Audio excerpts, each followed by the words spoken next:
Quartz అక్రమాల కేసులో మాజీ మంత్రి వైసీపీ నేత కాకాణి గోవర్ధన్ రెడ్డిని పోలీసులు అదుపులోకి తీసుకున్నారు. క్వాజ్ అక్రమ తవ్వకాలు, రవాణా నిబంధనలకు విరుద్ధంగా పేలుడు పదార్థాల వినియోగంపై పొదలకూరు పోలీస్ స్టేషన్లో ఆయనపై ఫిబ్రవరిలో కేసు నమోదైంది. గత కొంతకాలంగా పరారీలో ఉన్న కాకాణిని కేరళలో అదుపులోకి తీసుకున్నట్లు సమాచారం.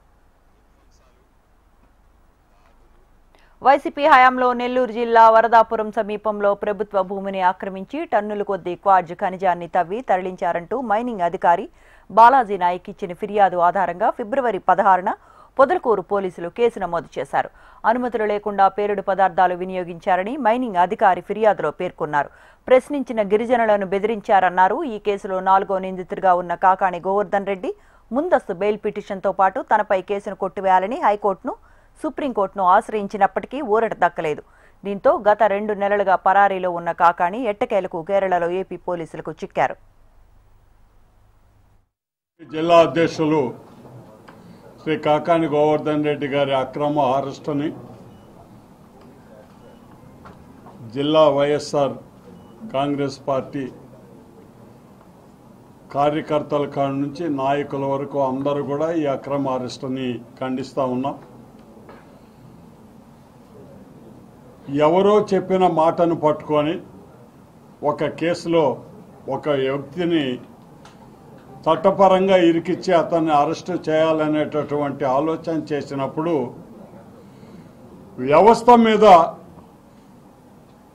అధికార పార్టీ యొక్క కార్యక్రమాలు, వాళ్ళు నడుస్తున్నటువంటి విధానం మీద నమ్మకం లేకుండా న్యాయస్థానం తలుపు తట్టడంలో ఒక పౌరుడికి పూర్తి హక్కు ఉన్నవల్లనే ఈరోజు గోవర్ధన్ రెడ్డి గారు కూడా న్యాయస్థానాన్ని ఆశ్రయించాడు. మరి ఆ న్యాయ వ్యవస్థలో నుంచి ఒక నిర్ణయం రాకముందే ఈరోజు పత్రికల ద్వారా కానివ్వండి, వేరే అదర్ ఇన్ఫర్మేషన్ సోర్సెస్ ద్వారా కానివ్వండి, మధ్యాహ్నం 2 గంటలకి గోవర్ధన్ రెడ్డి గారిని అదుపులోకి తీసుకొని ఉన్నారు, నెల్లూరుకి తీసుకొని వచ్చినారని చెప్పి మనకు అన్అఫిషియల్గా చెప్తున్నారు. మరి ఇప్పటి వరకు ఆయన్ని తీసుకొని వస్తే మ్యాజిస్ట్రేట్ ముందు నిలబెట్టడం కానీ, తదుపరి కార్యక్రమాలు కానీ ఏది కూడా అఫీషియల్గా పోలీస్ దగ్గర నుంచి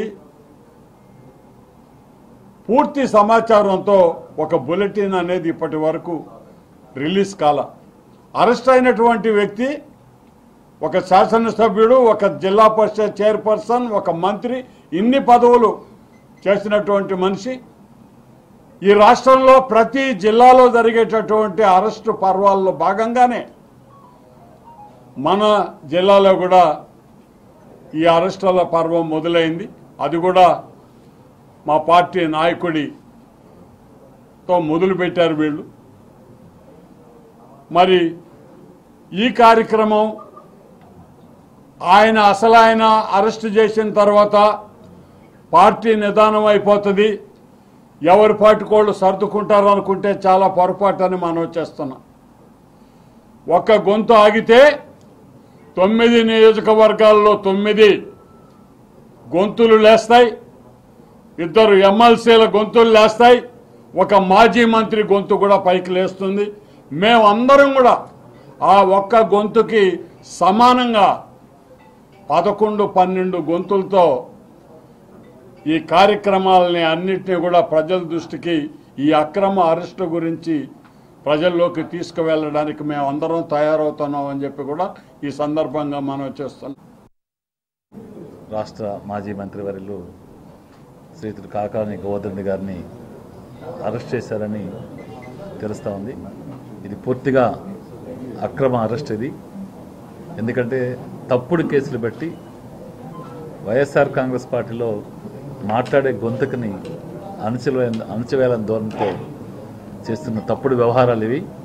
ప్రభుత్వం ఏర్పడిన తర్వాత ఈ రాష్ట్రంలో సంక్షేమాన్ని కానీ, అభివృద్ధిని కానీ పక్కన పెట్టి ఎవరైతే వైఎస్ఆర్ కాంగ్రెస్ పార్టీ నాయకులు ఉన్నారో, కార్యకర్తలు ఉన్నారో, అభిమానులు ఉన్నారో అందరినీ కూడా తప్పుడు కేసుల్లో ఇరికిచ్చి మరి ప్రజల్లో ఒక అభద్రతాభావాన్ని కల్పించి ప్రభుత్వం చేసే దుర్మార్గాలు ప్రజలను తప్పుదోవలు పట్టించే కార్యక్రమం తప్ప ఇంకోటి కాదు. ఏదైనప్పటికీ ఏదైతే అక్రమంగా గోవర్ధన్ రెడ్డి గారిని అక్రమ కేసులో అరెస్ట్ చేశారో అది పూర్తిగా అందరం చెప్పినట్టు ఎస్పీ గారు ఇమ్మీడియట్గా చెప్పాల్సిన అవసరం ఉంది. మాజీ మంత్రి గారిని అరెస్ట్ చేసిన తర్వాత ఇన్ని గంటలకు అరెస్ట్ చేశాము, పలానా దగ్గర అరెస్ట్ చేశాము, ఈ కోర్టుకి ఈ 24 అవర్స్లో ఈరోజు కోర్టుకి హాస్పిటల్ తీసుకెళ్ళి కోర్టుకి పెడతామని చెప్పాల్సిన అవసరం ఉంది. ఈ రోజుకి ఇప్పటికీ అరెస్ట్ చేసి మధ్యాహ్నం ఎప్పుడో అరెస్ట్ చేసి అంటున్నారు. ఇప్పటికీ పూర్తిగా సమాచారం అయితే ఇంతవరకు చెప్పట్లేదు, తెలియదు అన్నట్టుగా చెప్తాను. ఇంతకుముందు మాజీ మంత్రి గారు అనిల్ కుమార్ యాదవ్ గారు ఫోన్ చేసినా కూడా తెలియదు అన్నట్టుగా చెప్పినట్టుగా ఉంది. ఇది మంచిది కాదు, క్లారిటీగా చెప్పాలి. ప్లస్ ఇమీడియట్గా ఆయన్ని కోర్టుకి ఏదైతే పెట్టారో ఎప్పుడు పెడతామో చెప్పాల్సిన అవసరం ఉంది. మేము కూడా చట్టబద్ధంగా పోరాటానికి సిద్ధంగా ఉంది వైఎస్ఆర్ కాంగ్రెస్ పార్టీ. దొంగ కేసు గత వైసీపీ ప్రభుత్వ హయాంలో 250 కోట్ల రూపాయల విలువైన క్వాడ్జ్ను అక్రమంగా తరలించారని అప్పట్లో వివాదం చెలరేగింది. గని లీజు కాలం ముగిశాక కూడా వైసీపీ నేతలు ఆక్రమించుకొని ఇష్టానుసారంగా మైనింగ్ చేశారని పెద్ద ఎత్తున ఆరోపణలు వచ్చాయి. అంతేకాక రాళ్లను పేల్చేందుకు పెద్ద ఎత్తున పేలుడు పదార్థాలను నిల్వ చేశారని కూడా పెద్ద ఇష్యూ అయింది. దీంతో ఫిబ్రవరి 16న మాజీ మంత్రి కాకాణి సహా పలువురిపై కేసులు నమోదయ్యాయి. కాకాణిని A4గా చేరుస్తూ విచారణకు రావాలంటూ 3 సార్లు నోటీసులు ఇచ్చారు అధికారులు. నెల్లూరు సహా హైదరాబాద్లోని కాకాణి ఇళ్లకు వెళ్లి మరీ నోటీసులు అందజేశారు. అలా 3 సార్లు నోటీసులు ఇచ్చినా విచారణకు డుమ్మా కొట్టారు కాకాణి. అప్పటి నుంచి అంటే సుమారు 2 నెలలుగా అజ్ఞాతంలో ఉన్నారు. తాజాగా కేరళలో పోలీసులకు చిక్కారు.